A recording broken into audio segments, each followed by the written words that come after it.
But speaking of Christmas, school Christmas fairs are going to be happening across the island over the next couple of weeks. And often these are a major source of funding for school funds. Tomorrow night, QE2 in Peel will be throwing open its festive doors. And to tell us more about what will be on offer, we're joined by Mel Keating, who's the secretary of the QE2 High School Association. And Mel, you were telling us at the start of the show that the association meets around 4 times a year. What does your role actually involve within that? Basically, I'm taking the minutes, and we've all been we work as a team, the committee works together.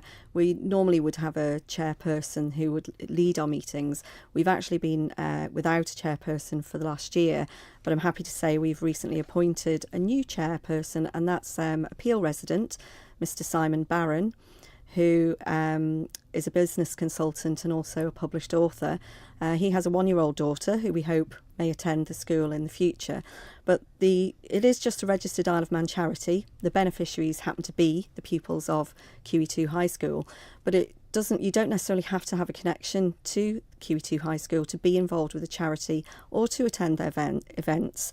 It's just that the money then does go to something school related. We do have a Facebook page where you can learn more information about who is on the committee and the events that we're offering throughout the year, and that is just called the QE2 High School Association. And as I mentioned, schools can often rely very much on these sort of events for funds. And what does QE2, how much do they rely on it for this reason? Massively. A lot of the purchases are one-off purchases. For the A-level students, we've recently bought very specialised calculators, and we've also bought the A-level science students microscopes. These are purchases that can go into the thousands, hundreds or thousands of pounds, and they're obviously reliant on it to be able to produce work at the best standard. Then we've also got annual ongoing subscriptions. I know you mentioned your child has recently started at the school, and they will start getting a school online account, and then they can use applications such as Lingoscope, My Maths, and they support their learning in the home environment. Something you can do together.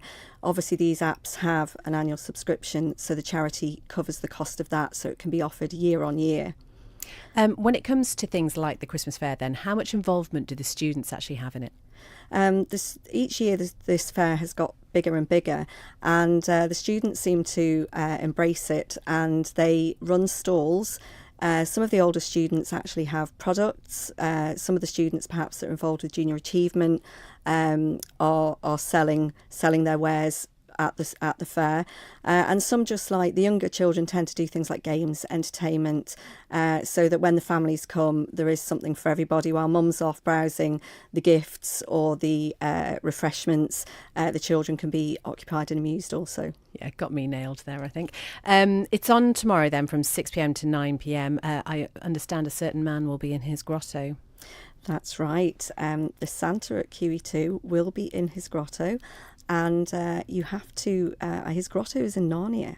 Oh, so how do you get there? For those who have read The Lion, the Witch and the Wardrobe, you will understand how to get into Narnia via the wardrobe. That's quite exciting. Love that idea. Yeah, definitely. Should we go? There is some musical entertainment as well, I understand. That's right. John Kinley will normally provide the school band. They'll be playing traditional Christmas songs, and we're hoping there'll be perhaps a choir, a little bit of singing also. I know there are some great raffle prizes as well. There is a small admission fee for adults and children, although under 5s go free. And if once you pay to go in, you get a free draw and a lucky programme. That's right. The programmes are numbered. If you put your name on it, then as you leave, or if you are still there at the end, they do a draw for a hamper. Sounds brilliant as well. That could be Christy's present sorted. Hooray! Yay! And if anyone's listening, Mel, and they think they'd like to support the association, how do they go about getting themselves onto that? Well, they can either contact the school directly on 841 000, or they can, as I mentioned, look at the Facebook page called the QE2 High School Association, and all our events are on there. The next sort of event after this one is a gig with the Mighty Retrospect Band, and the tickets for that gig, which isn't until March 2019, but the tickets will go on sale at the Christmas fair tomorrow night, priced £17.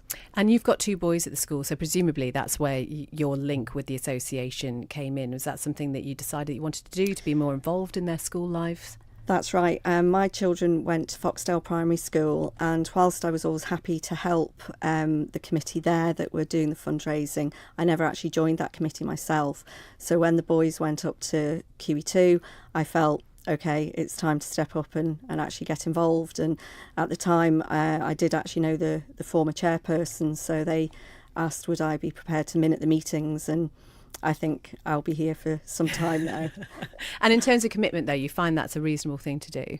Yeah, like I say, it's only about 4 meetings annually, and they do about 4 events annually. So we have the Christmas fair. This is our 3rd retrospect gig we'll be having, and then we normally have a couple of quizzes. So we're quite good at raising the funds. I think the difference between secondary and primary schools are that the primary schools tend to have one large project that they want to fundraise for, like a outdoor play area or so on, whereas the secondary schools don't necessarily have anything that obvious. So we are always on the lookout for projects to spend the money that we raise on, and they can be something simple like a basketball hoop to play with at playtime, or it could be something educational. We pay for things like the coach to coach the band to compete in the guild. Someone's got to cover that. Trophies for the swimming galas. We just need more ideas, really, because we've got cash that we want to spend.